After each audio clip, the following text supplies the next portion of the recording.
नमस्कार व प्रणाम बा तमाम जनता जनार्दन के हम उज्ज्वल निर्मल आज पहुंचे हैं छपरा के सुप्रसिद्ध जो कि हैजलवुड के नाम से जाने जाने वाला एक विद्यालय शिक्षा क्षेत्र में बेहतर कार्य कर रहे हैं और विगत 11 साल से छपरा में ये लगातार शिक्षा के क्षेत्र में बच्चों का भविष्य संवारने के लिए बेहतर कार्य करें जिनके निर्देशक हैं बलदेव सिद्धार्थ सर से मैं सीधे बातचीत करूंगा। सर छोटा सा परिचय हमारी जनता जनार्दन को दीजिए। उज्ज्वल जी, आपका बहुत बहुत धन्यवाद कि आप यहाँ आए और आपके पास कुछ प्रश्न हैं जिनका आप उत्तर चाहते हैं।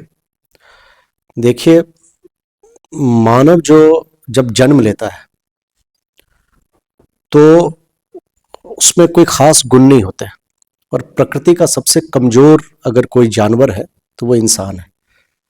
पर शिक्षा में वो शक्ति है जो उसको उस योग्य बनाती है कि वह धरती पर सबसे बुद्धिमान और सबसे ताकतवर जीव के रूप में आता है। विवेक बुद्धि जिसको हम कहते हैं और कॉमन सेंस वो शिक्षा से आती है। और शिक्षा के दो पहलू होते हैं, एक तथ्य और दूसरी दृष्टि। तो हर क्लास के अलग अलग तथ्य होते हैं, उसका एक करिकुलम होता है और एक समेकित दृष्टि का विकास होता है जिसको हम कहते हैं कि आपकी अंडरस्टैंडिंग क्या है, विजडम भी उसको कहते हैं। और उससे कोई भी ऐसी परिस्थिति या कोई भी ऐसा प्रश्न जो आपके सामने आता है जो आपके पास पहले नहीं आया, जिसको आपने पहले नहीं जाना था, नहीं देखा था, तो जो एक्यूमुलेटेड आपका ज्ञान है उससे आप उन प्रश्न को हल करते हैं, उसका समाधान ढूंढते हैं। और विद्या ही वह रास्ता है, वह मार्ग है, वह वेपन है जिसके थ्रू आप यह कार्य करते हैं। सर लगातार 11 सालों से आप शिक्षा के क्षेत्र में काम कर रहे हैं। ये देहात में ये छपरा जो सिटी है और आसपास के जितने भी इलाके हैं बिल्कुल ये एजुकेशन के लिए एकदम निचला स्तर का क्षेत्र है। तो इसमें किस तरीके से इस मिशन को आपने सफल बनाया और यहाँ के अभिभावकों को उत्तेजना शिक्षा की ओर छात्रों को बेहतर रिस्पॉन्स दे रहे हैं? देखिए, यह कहना तो गलत होगा कि छपरा में शिक्षा का स्तर निम्न है या पहले निम्न था, यह कहना उचित नहीं होगा। हर विद्यालय अपने अपने तरीके से काम करते हैं, हर विद्यालय के द्वारा अपने शिक्षा देने के मानदंड हैं। तो किसी छपरा के शिक्षा के विषय में या दूसरे स्कूलों के विषय में कोई टिप्पणी उचित नहीं है। हम लोग शिक्षा के क्षेत्र में वो सुविधाएं, वो स्तर, वो स्टैंडर्ड देने की कोशिश कर रहे हैं जो आप किसी भी अच्छे विद्यालय में पाते हैं। तो सीबीएसई का जो एजुकेशन है वो राष्ट्रीय मापदंड है जिसको हम नेशनल स्टैंडर्ड कहते हैं। और कंपटीशन के इस युग में, प्रतियोगिता जहां पे बहुत कट थ्रोट कंपटीशन जिसको हम कहते हैं, यहां सिर्फ औसत विद्यार्थी होने से कार्य नहीं चलेगा, आपको औसत से बेहतर होना होगा। तो हेजलवुड में होलिस्टिक एजुकेशन के माध्यम से हम लोग जो बुक एजुकेशन है जिसको हम कहते हैं, जो करिकुलम है वो भी देते हैं, साथ ही साथ पर्सनालिटी डेवलपमेंट और दूसरे को करिकुलर एक्टिविटीज के द्वारा हम बच्चों का होलिस्टिक डेवलपमेंट कराते हैं। क्योंकि जितनी जरूरत किताबी ज्ञान की है उतनी ही ज्यादा जरूरत सामाजिक ज्ञान की भी है, बच्चों के व्यक्तित्व के विकास की भी है, पर्सनालिटी डेवलपमेंट की भी है। क्योंकि आपको अपने को व्यक्त करना है। ठीक है, आपके पास ज्ञान है, पर ज्ञान को व्यक्त करने के तरीके भी बताना स्कूल का काम है। तो एक बैलेंस होता है बुक एजुकेशन में, जो कोर्स करिकुलम है उसमें और जो को करिकुलर एक्टिविटी है उसमें, और वो बैलेंस हम लोग यहाँ बनाने की कोशिश करते हैं। आप देख ही रहे हैं कितना बड़ा हमारा गेम्स का एरिया है, एक्टिविटी रूम है और भी बहुत सारी चीजें हम लोग कराते हैं, जिसका एक पूरा एकेडमिक कैलेंडर हम लोग देते हैं पूरे साल का। सर डिजिटल क्षेत्र में लगातार 11 सालों से आप लोग भी शिक्षा के क्षेत्र में आप काम कर रहे हैं और डिजिटल में लगातार बच्चों को रुझान सबसे ज़्यादा बढ़ते जा रहा है क्योंकि डिजिटल को लेकर आप लगातार पहल भी करते हैं और डिजिटल में बच्चे का रुझान बढ़ रहा है और जो किताबी ज्ञान है उससे कोसों दूर बच्चे जा रहे हैं। इसको लेकर क्या पहल इस बार कर रहे हैं? देखिए, ये समस्या फिलहाल बड़े विकराल रूप में है और इसकी शुरुआत कोरोना के काल में हुई।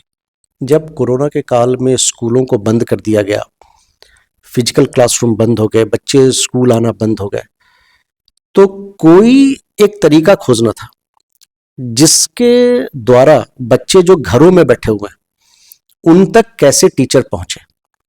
तो अगर आप ध्यान से देखेंगे तो ऑनलाइन एजुकेशन की शुरुआत उसी समय होती है कि ठीक है, बच्चे भी घर में हैं, टीचर भी घर में हैं, या जब जिस समय इजाज़त हुई कि ठीक है आप जा सकते हैं, स्कूल में आ सकते हैं, और एक डिजिटल क्लासरूम एस्टेब्लिश करके स्कूलों ने एजुकेशन दिया, उस समय बड़े पैमाने पे ऑनलाइन क्लासेज की शुरुआत हुई।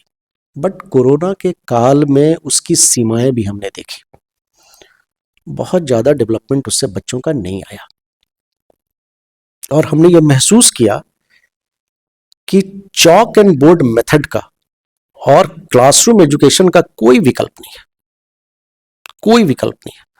और हम जितनी टेक्नोलॉजी की बातें करते थे उनका महत्व तो है, पर जब हम बच्चों के विकास को देखते हैं, और यही नहीं, world over, America, England, European countries, Scandinavian countries, सब ने ये माना बच्चों पे कोरोना के बाद, जब उनके एकेडमिक्स को जब देखा गया कि न्यूमरेसी और लिटरेसी दो ऐसा फील्ड है जिसमें बड़े पैमाने पे गिरावट आई है। और कोरोना के बाद स्कूल जब खुले तो उन्होंने विशेष करके काम इस फील्ड में किया, हम लोगों ने भी किया, अन्य स्कूलों ने भी किया कि भाई इसमें हम करें। और ईश्वर की कृपा से अब हम लोग बच्चों को उस लेवल पे ले आए हैं। अब मैं पूरे विश्वास के साथ कह सकता हूं कि कोरोना काल का प्रभाव खत्म हो गया, लेकिन डिजिटल एजुकेशन की चुनौतियां बची हुई हैं। अभी भी कई बच्चे मोबाइल पे एजुकेशन ले रहे हैं। तो मेरा पेरेंट्स से भी ये कहना होगा कि आप बच्चों को मोबाइल से जितना दूर रखें उतना बेटर है। और हर महीने लगभग हम लोग एक न एक कोई लेटर, कोई खबर जो इंटरनेशनल नेशनल लेवल पे आई हो मोबाइल के यूज को लेकर के, उसका हम लोग पेरेंट्स के साथ उसको शेयर करते हैं। उसकी वर्कशॉप भी हम लोग ने चलाई कि क्या क्या दुष्परिणाम इसके हैं। क्योंकि मेरा मानना है कि क्लास 10th तक के एजुकेशन में या 12th तक के एजुकेशन में आपको कहीं भी मोबाइल की आवश्यकता नहीं है। आप ज़्यादा से ज़्यादा टेक्स्ट को पढ़ें, ठीक है। सर, आज दौर में ये भी देखा जा रहा है कि जैसे आपने कहा कि मोबाइल बच्चों को नहीं दिया जाए, लेकिन अभिभावक जो है पूरे डिपेंड, आप 1 क्लास के बच्चे को हो या 10+2 क्लास के बच्चे को मोबाइल देकर उनको एक ऐसा सिस्टम से जोड़ा जा रहा है कि एजुकेशन का सिस्टम जो है ध्वस्त कर दिया जा रहा है, और तमाम सोशल मीडिया के टेलीग्राम पे उन्हें प्लेटफॉर्म पे लाने का प्रयास कर रहा है। अभिभावक का भी इसमें बहुत बड़ा पहल देखने को मिला है, कई विद्यालयों का भी पहल देखने को मिल रहा है। देखिए, पूरी जो एजुकेशन का जो सिस्टम है, उस सिस्टम के 3 कंपोनेंट्स हैं, आप 3 कड़ियां भी कह सकते हैं। स्कूल, बच्चा और अभिभावक, और तीनों के अपने अपने रोल हैं। स्कूल का अपना रोल है कि वो क्वालिटी एजुकेशन दे, और गार्जियंस का भी अपना रोल है कि वो ये देखें कि हमारे बच्चे को क्वालिटी एजुकेशन मिल रहा है, और पेरेंटिंग के लिए हमको क्या क्या करना है। पेरेंटल अवेयरनेस भी बहुत आवश्यक हो गया है। गार्जियन को भी अपने दायित्व को समझने की आवश्यकता आ गई है कि आप बच्चे को मोबाइल न दे दें। जब आप बच्चे को मोबाइल दे देते हैं तो बच्चा आपसे दूर हटकर मोबाइल देखता है। जो समय उसको अपने पिता के साथ गुजारना था, जो समय उसको अपने माता पिता के साथ जिसको बिताना था, जब आपको ये पूछना था कि बेटे स्कूल में क्या क्या हुआ, या बेटी आज स्कूल में क्या क्या हुआ, तो ये प्रश्न न करके मोबाइल देते हैं, बच्चा शांत मोबाइल में डूब जाता है, ठीक है। और कई कोचिंग संस्थान हैं वो भी ऑनलाइन एजुकेशन को प्रमोट कर रहे हैं कि हम आपको पढ़ाएंगे। लेकिन जरा सोचिए कि 1000 बच्चे को एक टीचर पढ़ा रहा है, या 150 बच्चों को भी एक टीचर पढ़ा रहा है, वो कितना इफेक्टिव हो पाएगा। क्योंकि टीचर तो बच्चे को देखता है और फेस देख करके समझ में आता है वो समझा या नहीं समझा, फिर उसको काउंटर क्वेश्चन करता है। कहाँ ऑनलाइन एजुकेशन में यह है? तो इसकी कोई आवश्यकता नहीं है। लेकिन पेरेंट्स ऐसा करते हैं और इसके दुष्परिणाम है। और तो मैं तो हर अभिभावक से अपील करूंगा कि आप बच्चों को दूर ले जाएं। दूसरी जो आप डिजिटल के साथ साथ एक बहुत बड़ी समस्या और है जिस पर मैं ध्यान खींचना चाहूंगा, कोचिंग इंस्टीट्यूट्स की बड़े विकराल रूप में, और इसमें बहुत आवश्यकता है कि अभिभावक गंभीरता पूर्वक इस पर विचार करें कि हम अपने बच्चों के पास कितना समय छोड़ रहे हैं जिसमें वो सेल्फ स्टडी कर सके। कहीं भी बच्चा वर्ल्ड के किसी कोने में भी बच्चा हो, वो अच्छा तभी करेगा जब वो सेल्फ स्टडी करेगा। तो एक लंबा समय बच्चे स्कूल के साथ बिताते हैं, फिर वो घर जाते हैं। अगर घर में आराम करेंगे, खाना खाएंगे, 7 घंटे स्कूल में बिता कर आए हैं, बच्चे हैं, अब अगर हम फिर उसको 3 घंटे के लिए कोचिंग में भेज देंगे, 2 घंटे कोचिंग में भेज देंगे, तो सेल्फ स्टडी के लिए उसके पास समय का 9-10 घंटा बच्चा। तो अभी बहुत सारा जो शिक्षा के क्षेत्र में एक चुनौती कोचिंग इंस्टीट्यूट से भी आई है कि वो बच्चों को सेल्फ स्टडी के लिए टाइम नहीं मिल पा रहा। इस पर गंभीरता से अभिभावकों को सोचने की आवश्यकता है। स्कूलों की में अगर कमियां हैं, आप उसको पॉइंट आउट करिए, आप स्कूल से साथ संवाद में आइए, आपको कहीं कमी दिखती है आप बात करें, लेकिन आप ये जरूर देखें कि क्या मेरे बच्चे के पास सेल्फ स्टडी के लिए समय है या नहीं है। अगर हम बच्चे का समय 10-10 घंटा इंस्टीट्यूशंस में जा रहा है, 7 घंटे उसने स्कूल में लगा दिए, 3 घंटे कोचिंग इंस्टीट्यूट में लगा दिए, 10 घंटे का वर्किंग टाइम एक बच्चा कैसे बर्दाश्त करेगा। तो ये भी बहुत बड़ी समस्या। जितनी समस्या आप ऑनलाइन की कह रहे हैं, उतनी ही समस्या लगभग कोचिंग की है। इंडिविजुअल टीचर्स की मैं बात नहीं कहूंगा, कई इंडिविजुअल टीचर्स तो बहुत अच्छा काम कर रहे हैं। अगर गार्जियन को लगता है ठीक है आप 1 घंटे का ट्यूशन ले लें, वो ठीक है, या किसी खास सब्जेक्ट में आपको लगता है कि भाई ठीक है एक इंडिविजुअल टीचर हैं, वो एक सब्जेक्ट को बहुत अच्छा पढ़ाते हैं, आप 1 घंटे के लिए ले लेते हैं, वो ठीक है। बट कोचिंग कल्चर, मुझे लगता है कि अगर बच्चों को सेल्फ स्टडी का समय न मिला तो बच्चों में उस हिसाब से डेवलपमेंट नहीं हो पाएगा जैसा होना चाहिए। स्कूल में जो पढ़ाया जा रहा है आप घर में जाकर उसको पढ़ें, स्वयं पढ़ें। जब आप पढ़ेंगे तो मन में प्रश्न पैदा होंगे, जब आप पढ़ेंगे तो आपको एहसास होगा कि यह तथ्य मुझे नहीं समझ में आया, और आप आएंगे स्कूल में फिर क्वेश्चन करेंगे, अपने टीचर को पूछेंगे। पर जब आप पढ़ेंगे ही नहीं तो आपको कैसे पता चलेगा कि हम क्या समझे क्या नहीं समझे। तो सेल्फ स्टडी के लिए बच्चों को समय न मिलना, अभी मैं मानता हूं कि यह इस वक्त की सबसे बड़ी चुनौती है। और ये ऑनलाइन एजुकेशन और ये कोचिंग्स, मुझे लगता है कि ये बच्चों के विकास में सहयोग नहीं कर रहा है। अभी तो बच्चे लाइब्रेरी के लिए भी अभिभावक लोग भेज देते हैं, लाइब्रेरी में सेल्फ स्टडी करेंगे, इसके लिए भी बहुत ज़्यादा लाइब्रेरी खुल रहा है पूरे बिहार भर में।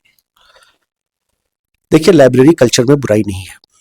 अगर लाइब्रेरी कल्चर में भी जाकर के वो सेल्फ स्टडी करते हैं तो लाइब्रेरी में कोई बुराई नहीं है। आप डीयू में चले जाएं, दिल्ली यूनिवर्सिटी की लाइब्रेरियां, उन लाइब्रेरियों में बच्चे मिलेंगे, वो पढ़ते हुए मिलते हैं। तो लाइब्रेरी का काम है कि अगर किन्हीं के घर पर उस तरह का वातावरण नहीं है, क्योंकि सभी घर इतने बड़े नहीं होते कि हर बच्चे को एक सेपरेट रूम दे दिया जाए, लेकिन जब आप लाइब्रेरी में जाते हैं, मुझे नहीं पता, मैं यहाँ किसी लाइब्रेरी में गया नहीं हूँ तो मैं नहीं बता सकता कि यहाँ की लाइब्रेरी क्या स्थिति है। पर जैसा कि हम लोग, चूंकि मेरी शिक्षा डीयू में हुई है और जिस स्कूल में हमने भी पढ़ाई किया वहाँ लाइब्रेरी का कल्चर बड़ा रिच था, तो लाइब्रेरी से कोई नुकसान नहीं है। लाइब्रेरी तो अच्छी चीज़ है, लाइब्रेरी जाएं, बच्चे पढ़े। हमारे यहाँ भी बहुत रिच लाइब्रेरी है, हमने बनाया हुआ है, क्योंकि पुस्तकीय ज्ञान के अलावा, ठीक है आपके क्लास 6 में बच्चा पढ़ता है, 6 का करिकुलम है, लेकिन उसके अलावा साहित्य की किताबें, literature, English literature, Hindi literature, दूसरे सब्जेक्ट्स, उन पे कोई अगर उसको कोई किताब पढ़नी हो तो कहाँ मिलेगी? तो लाइब्रेरी में मिलेगी। हर किताब हर बच्चे के पास नहीं हो सकती है। और फिर जैसा मैंने कहा, हो सकता है किसी के घर का वातावरण वैसा नहीं हो, घर पे उसको सुकून से मिले, घर छोटा है, तो लाइब्रेरी में जाकर पढ़े, उससे कोई नुकसान नहीं है। वो वहां जाकर के सेल्फ स्टडी तो कर रहा है ना, टेक्स्ट वो पढ़ रहा है। अब अगर लाइब्रेरी में भी जो लाइब्रेरी का डेकोरम है वो मेंटेन नहीं हो रहा है तो वो अलग बात है। पर जनरली लाइब्रेरी में शोरगुल नहीं होता, लोग बात नहीं करते, शांतिपूर्वक पढ़ते हैं, तो फिर उसमें कोई बुराई नहीं। आप यूनिवर्सिटीज की लाइब्रेरी देखिए, वो बच्चों से भरी रहती है। ठीक है, हर साल हमेशा विद्यालय के बच्चे अव्वल आते रहते हैं, इस बार की क्या अपेक्षा है छात्र छात्राओं से? क्या लग रहा है कि बच्चे पूरे सीबीएसई में छपरा से और बिहार से अच्छा रैंक लाएंगे? अवश्य लाएंगे। हमारे स्कूल से लगभग हर साल 15 to 17% स्टूडेंट 90% प्लस लेकर के आते हैं, और 100% रिजल्ट हमारा रहता है, और एक बहुत बड़ी संख्या बच्चों की होती है जो 80% प्लस लाते हैं। और इस बार भी हम लोग देख रहे हैं कि बच्चे अच्छा कर रहे हैं इंटरनल एग्जाम्स में, तो हमें उम्मीद है कि इस बार का भी हमारा रिजल्ट बढ़िया होगा। देखिए, बिहार ही नहीं, हर प्रांत के बच्चे मेधावी हैं। हर बच्चे में संभावना है। कोई बच्चा तेज या बेवकूफ नहीं होता। जब भी हम किसी बच्चे को टैग कर देते हैं कि ये बच्चा बड़ा तेज है, टैग कर देते हैं कि ये बच्चा बेवकूफ है, ऐसा नहीं होता। हर बच्चे के विकास के अलग अलग सोपान होते हैं। कोई बच्चा थोड़ा अर्ली स्टार्ट लेता है, कुछ थोड़ा लेट स्टार्ट लेता है, पर पोटेंशियल सबके अंदर है, पॉसिबिलिटी सबके अंदर है। आप कितना उसको काढ़ पाते हैं, कितना डेवलपमेंट ले आ पाते हैं। तो फिर मैंने कहा कि तीनों की भूमिका है, स्कूल की भी, बच्चे की भी और पेरेंट्स की भी। और जब बच्चा बोर्डिंग स्कूल में नहीं है, डे स्कूल में पढ़ रहा है और वो घर में रहता है, तो अभिभावक की भूमिका बड़ी महत्वपूर्ण हो जाती है। और मुझे दुख के साथ थोड़ा भी कहना पड़ेगा कि जितनी भागीदारी हम लोग चाहते हैं अभिभावक दें, उतनी नहीं मिल पाती, जबकि उनकी भूमिका बहुत महत्वपूर्ण है। कोई भी स्कूल अगर ये कहे कि आपने बच्चा मुझे दे दिया, अब पेरेंट्स की भूमिका खत्म, तो ये सरासर गलत है। बच्चा 10th तक नहीं, अप टू 12th, टीन्स होते हैं ना बच्चे, उनको हम क्या कहते हैं, 17, 18, 14, टीन्स में बच्चे हैं। ये समय बड़ा खतरनाक होता है। जितनी संभावना बनने की होती है, उतनी संभावना रास्ते से भटक जाने की भी होती है। तो अभिभावक का मार्गदर्शन बड़ी महत्वपूर्ण भूमिका निभाता है, खास करके माँ की भूमिका बहुत महत्वपूर्ण होती है, क्योंकि पिता तो थोड़ा काम से बाहर भी रहते हैं। अगर माँ वर्किंग नहीं है, अगर होम मेकर है, तो वो घर पे समय देती हैं। वैसे भी बच्चे माँ से ज्यादा लगाव रखते हैं। तो मेरा मानना है कि अभिभावक अवश्य अपने बच्चों के साथ बातें करें, एक समय वो निकाले, चाहे आप कितने भी व्यस्त क्यों ना हो। आप स्कूल के बारे में, उसके एजुकेशन के बारे में, स्कूल में उसके दिन के बारे में क्या कर रहे हो, पढ़ाई के अलावा किन किन और जगहों पे आप भाग ले रहे हैं। और अगर आप बात करके आपको कोई लगता है कि नहीं स्कूल में ये होना चाहिए या स्कूल में ऐसी बात की कमी है, आप प्रबंधन को उसके बारे में बताएं। प्रिंसिपल होते हैं, वाइस प्रिंसिपल हैं, आप उनको बताएं, लिखें। आप पत्र भेज सकते हैं, डायरी में नोटिंग डाल सकते हैं, फोन नंबर्स होते हैं। आप स्कूल को बताएं कि मैं देख रहा हूं कि इस क्षेत्र में कुछ कार्य की आवश्यकता है। अगर स्कूल का प्रबंधन प्रोएक्टिव होगा तो वो जरूर करेगा, जरूर देखेगा। सर, आजकल के अभिभावक जो भी लोग मिल रहे हैं, देखने को मिल रहे हैं, 98% जो भी अभिभावक हैं, बस ये सोच लेते हैं कि हैज़लवुड में मैंने अपने बच्चों का नामांकन करा लिया, इतने छपरा का सबसे सुप्रसिद्ध विद्यालय है, तो मेरा निश्चिंत हो गए। अब वो विद्यालय परिवार समझे। तो इसकी जो मूल जो कारण है, इस जो मानसिकता से बहुत सारे अभिभावक ये भरे हुए हैं, मात्र 2% ही विद्यालय बच्चों का पेरेंट्स मीट्स में पहुँचते हैं, उसमें बच्चे में क्या कमी है, उन्हीं पे अब जो भी प्रबंधक हो या प्रिंसिपल हो, उनसे बातचीत करते हैं। लेकिन ये दिन प्रतिदिन कमी घटते आ रहा है कि पेरेंट्स मीट्स में बच्चे नहीं पहुँच रहे, पेरेंट्स के ऊपर ध्यान ही बच्चे नहीं दे रहे हैं। इसको लेकर क्या कहिएगा सर? देखिए, मैंने फिर कहा, किसी स्कूल के पास, किसी टीचर के पास कोई जादू की छड़ी, कोई जादू का शरबत नहीं है कि वो बच्चे को पिला दे या छड़ी घुमा दे और बच्चा मेधावी हो जाए। मैंने कहा पेरेंट्स की बड़ी जबरदस्त भूमिका है, खास करके 10+2 एजुकेशन तक। तो आपको तो संवाद में आना होगा, आप संवाद में आए। अगर बच्चा 7 घंटा मेरे साथ गुजारता है, तो फिर रेस्ट जो आवर्स है वो आपके साथ गुजारता है, वो घर में है, तो उन घंटों में स्कूल तो नहीं आ सकता ना आपके घर। उस समय कौन होगा? वो जो 17 घंटे का समय है 24 घंटे में, वो तो आपके साथ है ना। वो तो 17 घंटे में आपकी भी तो भूमिका है। आपने ठीक है स्कूल को दे दिया, स्कूल कार्य कर रहा है, पर उसके बावजूद भी आपकी भूमिका खत्म नहीं होती। और मैं इवन कि जब बच्चे को आप बोर्डिंग में भी डाल देते हैं, तब पर भी पेरेंट्स की भूमिका खत्म नहीं होती। उनकी भूमिका बड़ी महत्वपूर्ण है। आप हमेशा स्कूल के प्रबंधन से अपने बच्चे के बारे में जानकारी लें। पीटीएम का आयोजन इसीलिए होता है कि आप आए, बहुत ज्यादा डिटेल, जो भी स्कूल, अच्छे स्कूल्स हैं, वो सब इंडिविजुअल बच्चों पे काम करते हैं, उनके बारे में डेटा कलेक्ट करते हैं, वो किन चीजों में अच्छे हैं, कहाँ और थोड़े ध्यान देने की आवश्यकता है। क्योंकि मैंने फिर कहा, बच्चों में सिर्फ संभावनाएं ही संभावनाएं होती है। कोई बच्चा बेवकूफ नहीं होता, कोई बच्चा कमजोर नहीं होता, बस थोड़े ध्यान देने की आवश्यकता है। पेरेंट्स के लिए भी है और हमारे साथ भी है। तो पेरेंट्स को तो एकदम आगे बढ़ करके आना चाहिए, क्योंकि वो आपकी धरोहर है। स्कूल के साथ तो वो 10 साल है, ठीक है, वो स्कूल का प्रोडक्ट है, स्कूल का नाम उससे जुड़ा हुआ है, बट आपका फ्यूचर है। उसके विकास में अगर सबसे ज्यादा किसी की रुचि होनी चाहिए तो उसके माता पिता की होनी चाहिए।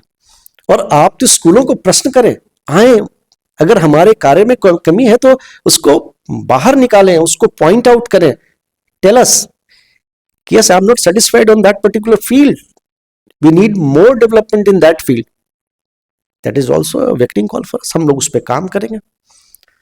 लेकिन ऐसा नहीं मैं कह सकता कि सारे पेरेंट्स नहीं है, पर हाँ कुछ ऐसा भी एक परसेंटेज है जो उतनी रुचि नहीं रखता, उनको ज्यादा रुचि लेने की आवश्यकता है। और ये बच्चों को भी थोड़ा सा बेलॉस कर देती है। अगर उनके माता पिता उनके डेवलपमेंटल प्रोसेस के हिस्सा नहीं बनते तो बच्चे भी निश्चिंत हो जाते हैं, करिए स्कूल कह रहा है, ठीक है, मम्मी पापा मेरे तो कुछ नहीं कह रहे। तो उनको भी ज्यादा से ज्यादा संवाद में रहना चाहिए। और फिर मैंने कहा कि बच्चे से बात करिए, डेली बेसिस पे बात करिए, पूछिए। घर आते हैं, आप बच्चे से पूछिए कि बेटा आज स्कूल में क्या क्या हुआ, क्या परेशानी है, कोई परेशानी है, कोई दिक्कत है, क्या अच्छा हुआ, क्या खराब हुआ, किस चीज में तुमने अच्छा किया, किस चीज में खराब किया। आप जब संवाद में आएंगे तो अपने बच्चे को समझ पाएंगे, और जब आप समझ पाएंगे तो आप पेरेंटिंग की में एक अच्छे पेरेंट्स की भूमिका निभा पाएंगे। और हमें भी कभी कभी हमारे अंदर भी कोई सिस्टम है, सब सिस्टम के अंदर कमी है। मैं कह दूं कि नहीं हमारे साहब हमारे स्कूल में कोई कमी नहीं, ऐसा है संभव?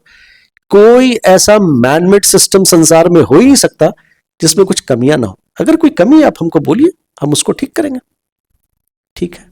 इस वर्ष के क्या लग रहा है 26 और 27 को सेशन को लेकर, एडमिशन को लेकर क्या प्रक्रिया है? बच्चे इसमें अच्छा तरह नामांकन कराना चाहते हैं तो उसका क्या रूल रेगुलेशन है, हमारे दर्शकों को बताइए।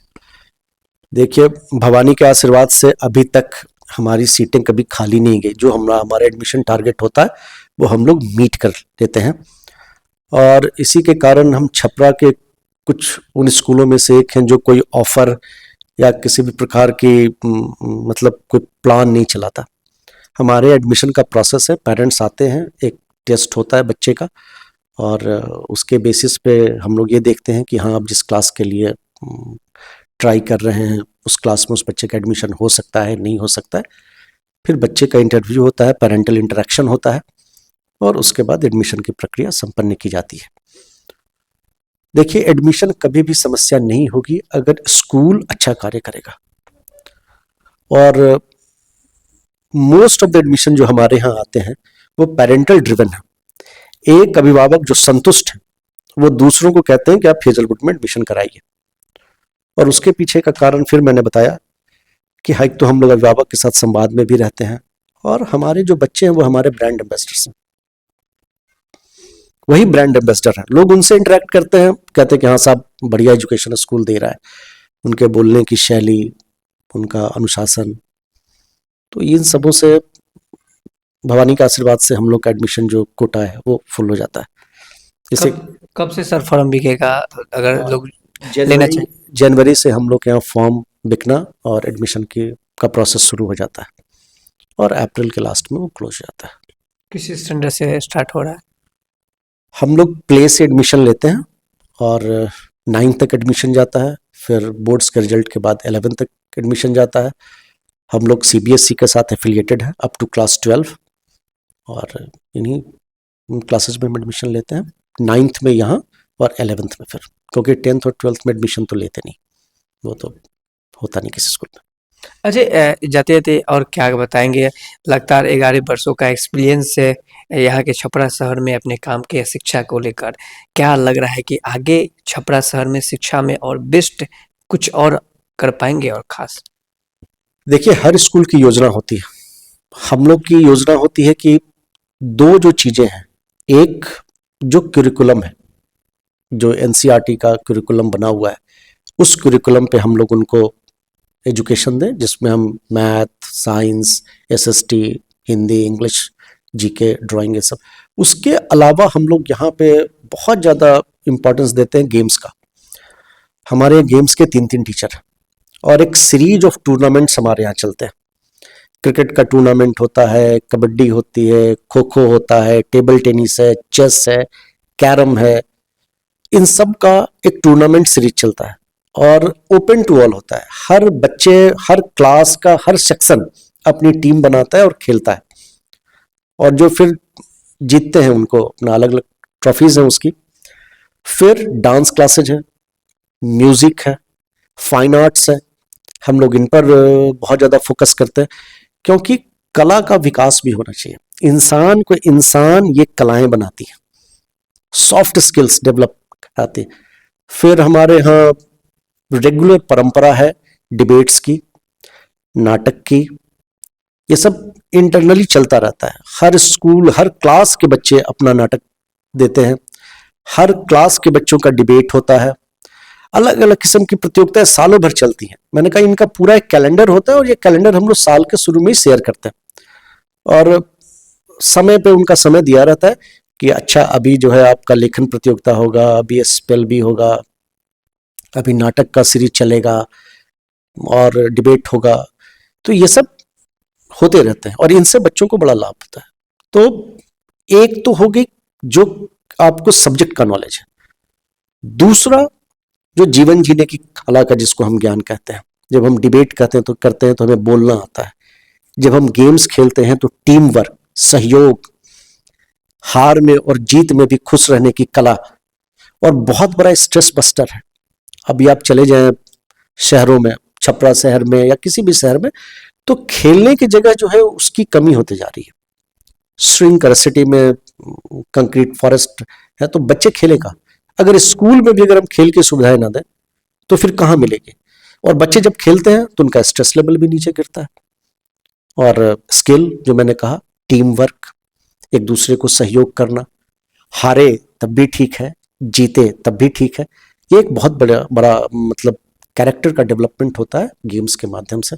चूंकि जो अभी आप बहुत बार देखते होंगे कि छोटी सी घटना हो गई, बच्चा डिप्रेस्ड हो गया, या और भी कुछ घटनाएं हो जाती हैं, इन सब के पीछे का कारण है कि बच्चे स्ट्रेस में हैं।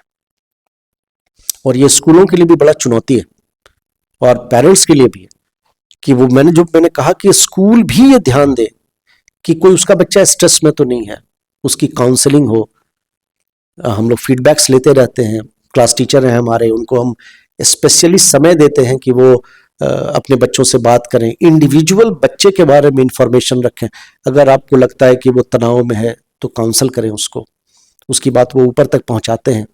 हम लोग भी बात करते हैं, आवश्यकता पड़ती है तो पेरेंट्स से बात करते हैं, क्योंकि बच्चों का तनाव में आना अभी रिसेंट डेवलपमेंट है। और उसके पीछे फिर मैंने कारण कहा कि बच्चे बात नहीं कर पा रहे, समय तो चाहिए ना। अगर दो भाई बहन है तो ठीक है, आपस में बात नहीं कर पा रहे, लेकिन अगर एक ही बच्चा है, किससे बात करेगा?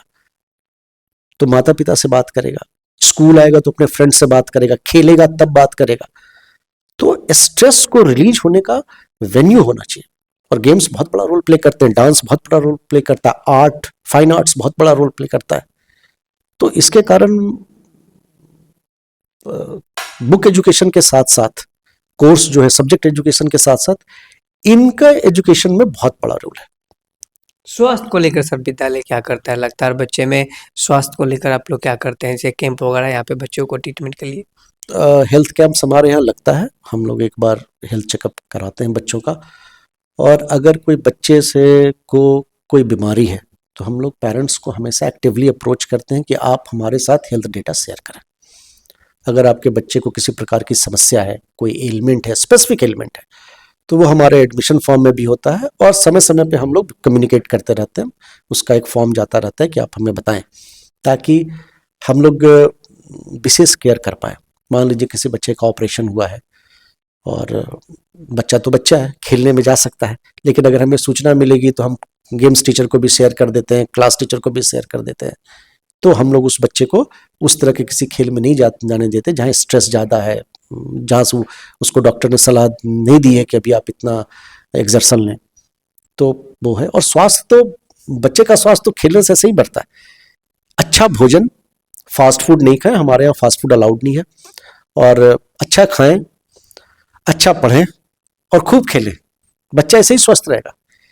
यह तो विचित्र सी बात है कि हम बच्चे के स्ट्रेस की बात करते हैं। एक बच्चे में स्ट्रेस का होना अपने आप में, ये पूरे फैमिली सिस्टम, स्कूल सिस्टम और सोशल सिस्टम तीनों पे बहुत बड़ा प्रश्न चिन्ह है कि एक बच्चा स्ट्रेस में कैसे है। और अभी तो सीबीएसई के द्वारा लगातार ट्रेनिंग भी कराई जा रही है स्ट्रेस मैनेजमेंट पे। तो ये एक बहुत बड़ी चुनौती के रूप में निकल करके आया है। कुछ घटनाएं भी हो जा रही हैं, देख रहे हैं बच्चे स्ट्रेस में उठा ले रहे हैं। तो स्कूलों की भी जिम्मेवारी है कि वो अपने टीचर्स को ट्रेन करें इसमें। सर बहुत सारे विद्यालय को देखे हैं कि बच्चे टीचर में बोलते हैं कि ओनली फॉर अंग्रेजी टॉकिंग करो। समाज के मातृय जो भाषा है, क्या उस भाषा को भी आपके विद्यालय उसको हमेशा आधार देता है, उसको सहारा देता है? देखिए, बच्चों को या कोई भी जो व्यक्ति है उसको एक से ज्यादा लैंग्वेज आना चाहिए। ये एक बड़ी विचित्र स्थिति है कि हमने, और खास करके उत्तर भारत में, इंग्लिश को जानना हमने इंटेलेक्ट से जोड़ रखा है कि अगर कोई बच्चा इंग्लिश बोलता है तो वो तेज है, अगर सिर्फ हिंदी बोलता है तो वो तेज नहीं है। इंग्लैंड का भिखारी भी इंग्लिश बोलता है और फ्रांस का बेगर भी फ्रेंच बोलता है। भाषा भाषा है। जो छपरा या भोजपुर के क्षेत्र में जन्मेगा वो भोजपुरी बोलेगा, जो हरियाणा में जन्मेगा हरियाणवी बोलेगा, अमेरिका में जन्मेगा इंग्लिश बोलेगा। तो भाषा और इंटेलेक्ट के बीच का जो लिंक हमने जो बनाया हुआ है, इसको तो तोड़ने की आवश्यकता है, क्योंकि ये भाषायिक रूप से कुछ भाषाओं को हीन साबित करता है और कुछ भाषाओं को सुपेरियर स्टेज पे लेके जाता है। ये गलत है। लेकिन हमें यह भी देखना होगा कि अभी जो समाज है उसमें जो स्किल के रूप में एक मान्यता है, और जब हमको अपनी कोई बात कहनी है या हमें किसी जगह किसी कंपटीशन में परफॉर्म करना है, तो लैंग्वेज जो है वो इंग्लिश है। तो इंग्लिश तो आनी चाहिए, लेकिन मैं कहता हूं कि आपको जितनी अच्छी इंग्लिश आनी चाहिए उतनी ही अच्छी हिंदी आनी चाहिए और उतनी ही अच्छी भोजपुरी भी आनी चाहिए। आपको किसी भाषा को लेकर के उस भाषा के प्रति हीन भावना नहीं होना चाहिए। हर भाषा अपने आप में महान होती है। तो इंग्लिश हमारा प्रोफेशनल रिक्वायरमेंट है। जो हमारा प्रोफेशनल लाइफ होगा, बच्चे जहां आगे जाएंगे, काम करेंगे, तो उनको इंग्लिश के लैंग्वेज में काम करना पड़ेगा। तो इंग्लिश नीड ऑफ टाइम है। तो आप इंग्लिश सीखें, इंग्लिश में काम करें। बहुत सारी हमारी क्लासेज हैं where the students have to speak only in English, तो आप उसको भी सीखें। आप हिंदी भी उतनी ही अच्छी जाने और आप भोजपुरी भी उतनी ही अच्छी जाने। अब आप घर में बैठे हैं, आप अपने गांव में गए हैं, वहां आप इंग्लिश में बात कर रहे हैं, तो व्हाट इज द मीनिंग? भाषा है किस लिए? भाषा एक माध्यम है जिसके द्वारा हम अपने मन के भाव जो होते हैं वो दूसरे को बताते हैं। कम्युनिकेशन का माध्यम है। अब मुझे चाइनीज आती है, आपको चाइनीज नहीं आती, मैं चाइनीज बोलना शुरू कर दूं और मैं गर्व से फूल जाऊं कि देखो साहब मैं क्या बोल रहा हूं, तो मेरा उद्देश्य तो आपको अपनी बात कहनी है ना। जो सुनने वाला है वो समझे ही नहीं। तो आप ये देखें कि किस जगह पे हम कौन सी भाषा का इस्तेमाल करें। आप गांव जाएं भोजपुरी बोले, आप वैसे किसी वातावरण में जहां ज्यादातर लोग हिंदी समझने वाले हैं आप हिंदी बोले, और आप वैसी जगह है जहां प्रोफेशन जो है आपका वो डिमांड करता है कि you should speak in English, then you should be well versed in English. Nobody should point out that you are supporting English, you are supporting Hindi because you are not comfortable in English. That should not be the case. A boss should be equally comfortable in English, Hindi and Bhojpuri. आप सभी भाषाएं जानिए, but आप कहिए कि नहीं साहब हम गांव में जाते हैं तो बाई चॉइस भोजपुरी बोलते हैं, जहां आवश्यकता नहीं है वहां हम बाई चॉइस हिंदी बोलते हैं, और जहां रिक्वायरमेंट है वहां हम इंग्लिश बोलते हैं। तो हमारे यहाँ भाषा को लेकर के हमारे स्कूल में यही भाव है और यही अप्रोच हम लोग बच्चों में भी डालते हैं कि जहां जिस भाषा की आवश्यकता हो अब वो भाषा बोले और हर भाषा का सम्मान करें, क्योंकि हर भाषा अपने आप में महान होती है। कोई भाषा को हम नहीं कह सकते कि ये भाषा निम्न स्तर की और ये उच्च स्तर की भाषा है। एक जमाना ऐसा भी था जब पूरे यूरोप की रॉयल्टी, पूरे यूरोप की फ्रेंच बोलती थी, और वो लोग जो फ्रेंच बोलते थे उन्हें ज्ञानी माना जाता था। ये मैं यूरोप की बात कर रहा हूं, चाहे वो ब्रिटिश रॉयल फैमिली हो या हंगेरियन रॉयल फैमिली हो या इटालियन रॉयल फैमिली हो। तो वो जमाना था। तो फिर मैंने कहा कि ये बात नहीं करनी चाहिए।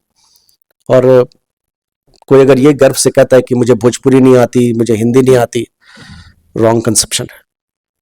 ठीक है। क्या कहेंगे जाते जाते छपरा शहर के लिए और तमाम शिक्षाविदों के लिए और अभिभावकों के लिए, आपके विद्यालय से जो लोग जुड़े हैं, जो लोग जुड़ना चाहते हैं? देखिए, मैं सारे अभिभावकों को ये कहूंगा कि आप स्कूल जाएं। आपको अगर अपने बच्चे का दाखिला कराना है तो आपको स्कूल जाना चाहिए, स्कूल के मैनेजमेंट से मिलना चाहिए, जो फैकल्टी मेंबर्स हैं उनसे मिलिए, वाइस प्रिंसिपल प्रिंसिपल हैं उनसे मिलिए, सबों से मिलिए, स्कूल के इंफ्रास्ट्रक्चर को देखिए, जो बच्चे वहाँ पढ़ते हैं उनसे इंटरेक्ट करिए और तब आप अपनी राय बनाइए। मेरा मानना है कि आप बच्चे का कहीं एडमिशन करा रहे हैं तो वो वेल इन्फॉर्म्ड डिसीजन होना चाहिए। और फिर मैंने वही बात कही कि अभिभावकों के सहयोग के बगैर बच्चों में उतना विकास नहीं आ सकता है जितने की संभावना है। तो ये नहीं कहता विकास नहीं होगा, विकास होगा, पर जितना हो सकता है उतना नहीं हो पाएगा। इसलिए अभिभावक की भूमिका तो बहुत महत्वपूर्ण है। बच्चा तो है ही, बच्चे को ही पढ़ना है, पढ़ना ना मुझे है न पढ़ना पेरेंट्स को है, पढ़ना तो बच्चे को है। पर अभिभावक और विद्यालय दोनों मिलकर के उस बैकग्राउंड का निर्माण करते हैं जिस बैकग्राउंड में उस बच्चे का ग्रोथ होता है। और अभी क्या जो एज आ रहा है, ये जो एज है, ये मैं अपने टीचर्स को भी कहता हूं कि ये एज जो है उसमें आपने बहुत नोट्स लिखवा दिया, आप बहुत फैक्ट्स उसको दे रहे हैं, वो एज चला गया। गूगल के आने के बाद इंफॉर्मेशन ताकत नहीं रही। पहले इंफॉर्मेशन ताकत थी, जिस व्यक्ति के पास जितना ज्यादा इंफॉर्मेशन था उतना ही ज्ञानी माना जाता था। आज के डेट में सब कुछ एक हैंड्स क्लिक पर है। आपको कोई चीज की जानकारी चाहिए, आपके पास मोबाइल है, आपने गूगल में सर्च डाला, आपको तुरंत इंफॉर्मेशन मिल जाए। तो फैक्ट्स बहुत महत्वपूर्ण नहीं रह गया, फैक्ट्स को देखने की दृष्टि बहुत महत्वपूर्ण हो गई है, उसका एनालिसिस पार्ट बहुत महत्वपूर्ण हो गया है। तो आज के मांग है कि बच्चों में क्रिटिकल थिंकिंग उसको डेवलप कराएं। हम और अभिभावक दोनों मिलकर के उस पृष्ठभूमि, उस वातावरण का निर्माण करते हैं जहां उस बच्चे को हम कहें कि तुम इसको पढ़ो और इसको सीखो और इसको समझो। हमारी भूमिका सहयोगी की है और ये हर स्कूल को ये बात समझना चाहिए। भाई, चैट जीपीटी का जमाना है, गूगल का जमाना है, आर्टिफिशियल इंटेलिजेंस का जमाना है, तो उसमें आपकी भूमिका है कि आप बच्चे को प्रेरित करें कि वो अपने तरीके से सीखे, फैक्ट्स को एनालाइज कैसे करेगा। इसीलिए मैंने कहा सेल्फ स्टडी की भूमिका बड़ी महत्वपूर्ण है। उसको टेक्स्ट पढ़े किताबों का, और टेक्स्ट पढ़े, और हमारी भूमिका है कि जहां भी उसको टेक्स्ट में दिक्कत आती है हम उसको समझाते हैं, बताते हैं, उसको कहते हैं कि देखिए इस फैक्ट्स को देखने का तरीका क्या है। फैक्ट्स तो अवेलेबल है, देखने का तरीका, एनालिसिस और फिर कंक्लूजन को निकालना, ये अभी स्कूलों की भूमिका है। तो आप अभिभावक जब भी जाएं तो ये देखें कि स्कूल की मेथोडोलॉजी क्या है, किस तरह से पढ़ाते हैं, फिर इंफ्रा और बाकी चीजों को देख करके निर्णय लें। पर जो भी निर्णय लें वो इन्फॉर्म्ड होना चाहिए। ठीक है। और बाकी तो हर स्कूल अपने आप को अच्छा कहेंगे, हम भी कहेंगे कि हम बहुत अच्छे स्कूल। अच्छा सर, जाते जाते एक और प्रश्न लेंगे। बहुत सारे अभिभावकों का ये भी हमने देखा है कि एक साल उस विद्यालय में पढ़ा लिए बच्चों को, फिर दूसरा एक साल उस विद्यालय को पढ़ा दिए उस बच्चे को। तो क्या लगता है इसमें विद्यालय बदलने से बच्चे का जो मानसिक शिक्षा है वो कमजोर होता जाता है कि बढ़ता है? ये बड़ा आपने जटिल प्रश्न पूछा है। ये देखिए, ये तो जो निर्णय अभिभावक ने लिया उसके कारण तो ज्यादातर वही बता सकते हैं कि भाई हमने ऐसा निर्णय क्यों लिया। पर फिर मैं कहूंगा कि भवानी के आशीर्वाद से, माँ काली के आशीर्वाद से हमारे यहाँ स्कूल को छोड़कर जाने वाले बच्चों की संख्या बड़ी कम है। बहुत कम बच्चे हैं जो स्कूल छोड़ करके इस कारण से जाते हैं कि उनके पेरेंट्स डिससेटिस्फाइड हैं या बच्चे में डेवलपमेंट कम हो रहा है। लेकिन ट्रांसफर के कारण है तो वो है, पर कई बार कुछ अन्य कारणों से भी बच्चे विद्यालय छोड़ देते हैं। उन अन्य कारणों के विषय में मैं अभिभावक को ये कहना चाहूंगा कि अगर आप बच्चे के एजुकेशनल डेवलपमेंट से संतुष्ट हैं तो किसी अन्य कारण से आप बच्चे को एक स्कूल से दूसरे स्कूल में दाखिला न कराएं, क्योंकि एक जगह का बच्चा होता है, उस बच्चे को स्कूल धीरे धीरे समझते हैं, उसकी क्या आवश्यकताएं हैं उसको भी समझते हैं। आप एक बच्चे को लाकर बिठा दें, कोई कहे कि बस साहब मैं तो आधे घंटे इंटरेक्ट करके मैं समझ गया कि इस बच्चे को क्या डेवलपमेंटल नीड है, ऐसा नहीं होता, पॉसिबल नहीं है। पॉसिबल ही नहीं है। ये जरूरी नहीं है कि बच्चे की मैथ की जो समस्या है वही उसकी सोशल साइंस की समस्या होगी, वही साइंस की समस्या होगी, वही हिंदी की समस्या होगी। हर बच्चे का ओरिएंटेशन अलग अलग होता है, इतने सारे प्रोफेशंस बने हुए हैं, तो किसी का ओरिएंटेशन किसी तरह होता है ना। जो इंजीनियर बना है उसका ओरिएंटेशन साइंस में ज्यादा है, जो राइटर बना है उसका ओरिएंटेशन लिटरेचर में ज्यादा है, वो उसकी थिंकिंग पावर ज्यादा है, वो ज्यादा सीन्स को क्रिएट करके उसको विजुअलाइज कर सकता है। तो दोनों अलग अलग प्रकार के स्किल की मांग करते हैं। तो जरूरी नहीं है कि जो बच्चा मैथ में बहुत अच्छा हो वो सोशल स्टडीज भी उतना ही अच्छा जानेगा या उसका लिटरेचर भी उतना ही अच्छा होगा। तो उसकी लिटरेचर की क्या समस्या है, वो लिटरेचर का टीचर जब उनसे इंटरेक्ट करेगा तब आपने मैथ के 4 सवाल पूछ दिए, उसी आधार पर थोड़ी आप डिस्कस निकाल लेंगे कि इसकी इंग्लिश भी बड़ी अच्छी हो जाएगी, इसकी हिंदी भी बड़ी अच्छी होगी। तो एक बच्चे को समझना अपने आप में बहुत ही चैलेंजिंग वर्क है, और बच्चा जब एक स्कूल के सिस्टम में रहता है तो धीरे धीरे उसके टीचर्स को उसके बारे में पता चलता है और फिर उसके हिसाब से काम होता है। और फिर मैं ये कह रहा हूं कि ये जरूरी नहीं है कि एक बच्चा सारे ही विषयों में बहुत अच्छा करेगा, ये कतई नहीं है। 10 तक हम कहते हैं 99% आ गया जी, बहुत अच्छी बात है, पर कभी आप आईआईटी के रिजल्ट को उठा करके देखें, नीट के रिजल्ट को उठाकर देखें, क्लैट के रिजल्ट को उठाकर देखें, एनडीए के रिजल्ट को उठाकर देखें, आपको ऐसा नहीं मिलेगा कि 99% लाने वाले बच्चे ही सिर्फ कर रहे हैं। 80% लाने वाले बच्चों की संख्या सबसे ज्यादा होगी, क्योंकि मैंने फिर कहा जरूरी नहीं है कि बच्चे का जिसका मैथ बहुत अच्छा हो उसकी इंग्लिश भी वैसी माशाअल्लाह होगी या संस्कृत में भी उसकी बड़ी रुचि होगी। तो अलग अलग विषय बच्चों के अच्छे होते हैं और उसके हिसाब से, उनके रुझान के हिसाब से उनको अपने प्रोफेशन का चुनाव करने देना चाहिए। ये जो हमने एक मान्यता बना रखी है खासकर बिहार या हिंदी स्पीकिंग बेल्ट में कि नहीं तुम्हें इंजीनियरिंग में ही जाना है, तुम्हें मेडिकल ही करना है, ये अब नहीं होना चाहिए।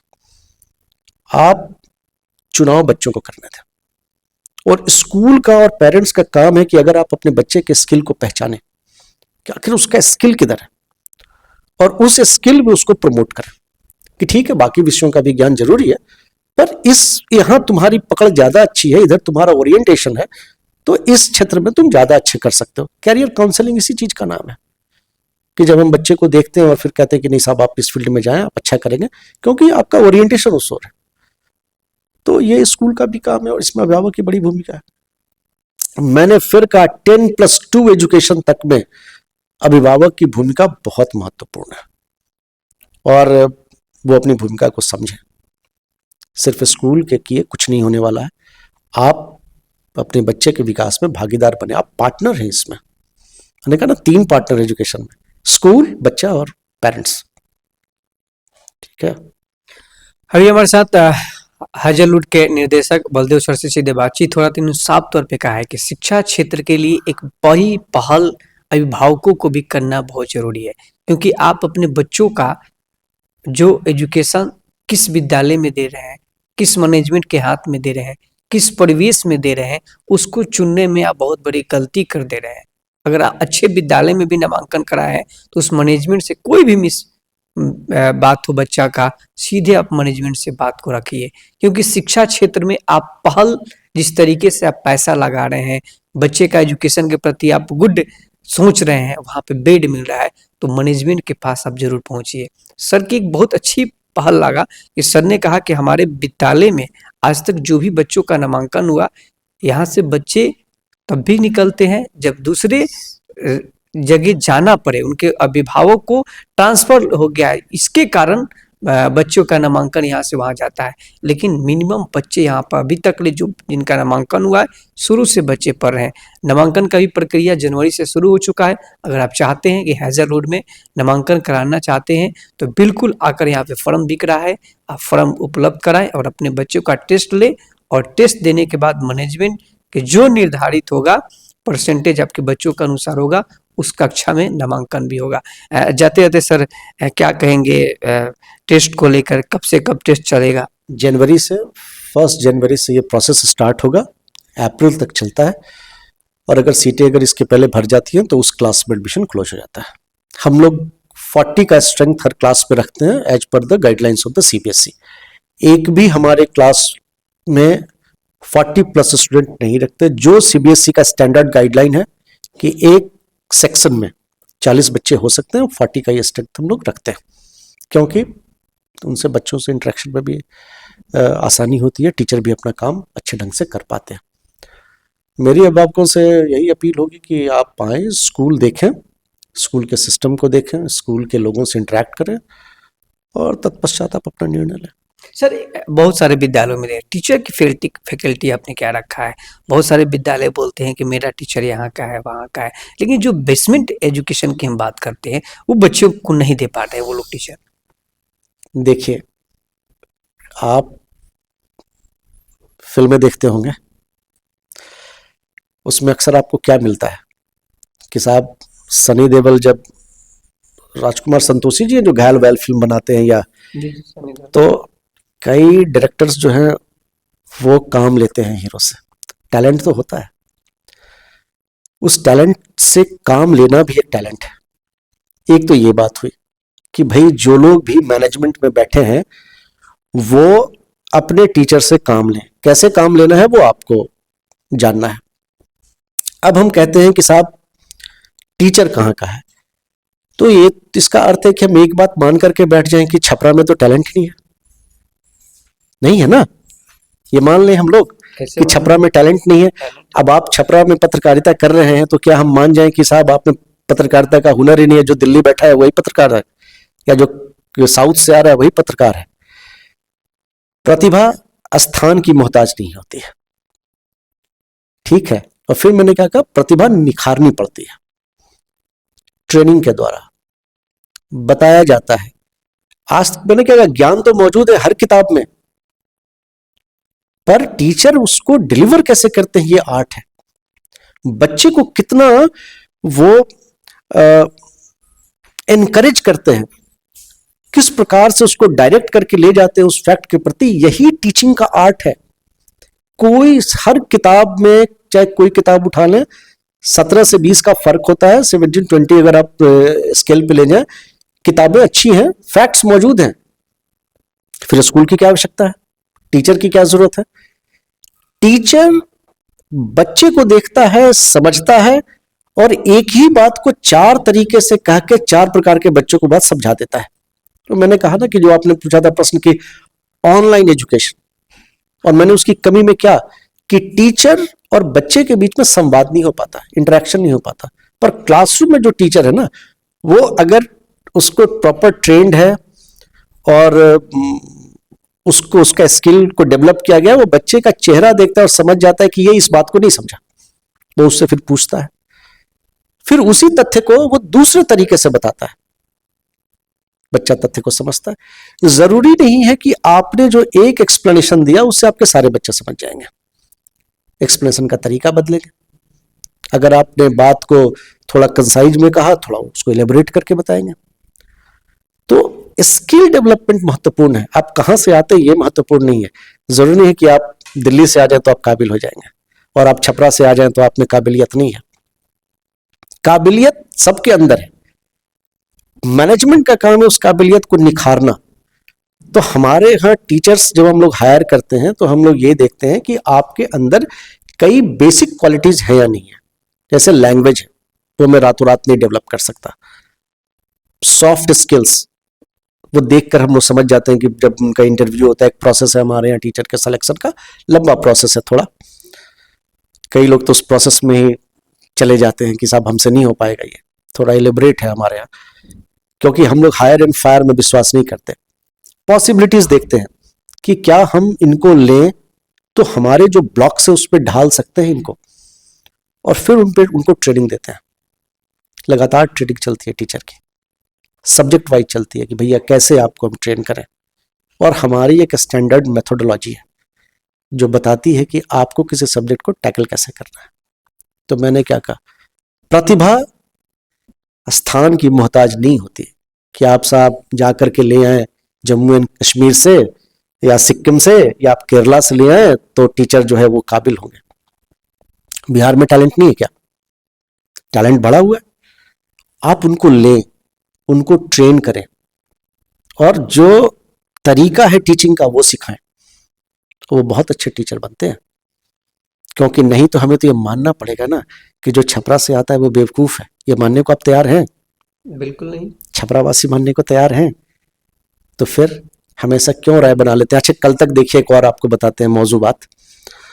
यहाँ से बच्चे कोटा जाते थे, कोचिंग को जाते थे ना। बिल्कुल। अभी कई जिन्होंने कोटा में पढ़ाया, जो IITians हैं, वो आए और उन्होंने कहा कि जब साहब बिहार के ही बच्चे आकर के कोटा में एजुकेशन ले रहे हैं बड़े पैमाने पे, लगभग 70% पॉपुलेशन तो बिहार का ही होगा, 60%। बिल्कुल। तो जब 60-70% बिहार के आकर कोटा में पढ़ रहा है, तो क्यों ना हम पटना आ जाए।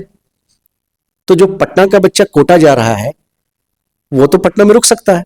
राइट। अब अगर वो वही IITian आज पटना आ गया तो आप उसके बारे में क्या राय बताएंगे कि रातों रात उसकी प्रतिभा खत्म हो गई? और अगर वैसे ही कुछ लोग आकर के छपरा में आकर के काम करने लगे तो उनके बारे में क्या राय बनाएंगे कि छपरा आते ही उनकी सारी प्रतिभा खत्म हो गई? ये मानना पड़ेगा ना। तो प्रश्न ये होना चाहिए ज्यादा मौजूद है कि भाई आपके टीचर्स के क्वालिटी कैसी है, उस पर ध्यान दें। जो आप हायरिंग कर रहे हैं उस हायरिंग में आप क्या देख रहे हैं?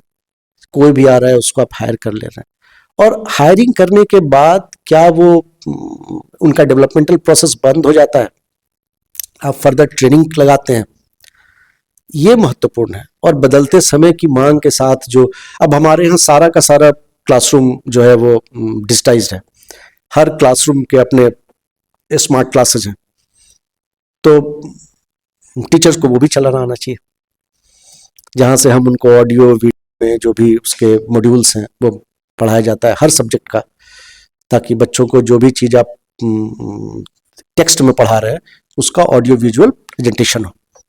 कई बार कुछ टीचर्स होते हैं तो उनको थोड़ा सी उसको ऑपरेट करने में दिक्कत होती है, तो उनको ट्रेनिंग देते हैं कैसे होगा। तो स्किल डेवलपमेंट है, ये तो लाइफ लॉन्ग प्रोसेस है। आप भी कोर्स करते हैं जर्नलिज्म का और फिर फर्दर ट्रेनिंग में जाते हैं, और भी कोई नई टेक्नोलॉजी आएगी उसके बारे में जानेंगे, या आप कोई फर्दर फिर कोर्स करते हैं। तो आप किसी भी प्रोफेशन में रहें, ट्रेनिंग और कंटिन्यूअस डेवलपमेंट उस प्रोफेशन की मांग होती है, उस टीचिंग के फील्ड में भी है। सर ने कहा कि हैजलवुड विद्यालय में बेस्ट टीचिंग और बेस्ट मैनेजमेंट के साथ साथ जनवरी से लेकर अप्रैल तक फर्म का जो कैलकुलेशन है, फर्म बिकना चालू हो जाएगा 1 जनवरी से। आप जो भी अभिभावक हैं अपने बच्चों के लिए फर्म आप ले सकते हैं, और 40 बच्चों का हर सेक्शन में क्लास वाइज उसमें एडमिशन का प्रक्रिया होता है। अगर सीट फुल हो जाता है तो उसमें नामांकन नहीं लिया जाता है। तो अब वक्त का घड़ी खत्म होने वाला है, जनवरी से सेशन स्टार्ट होने वाला है।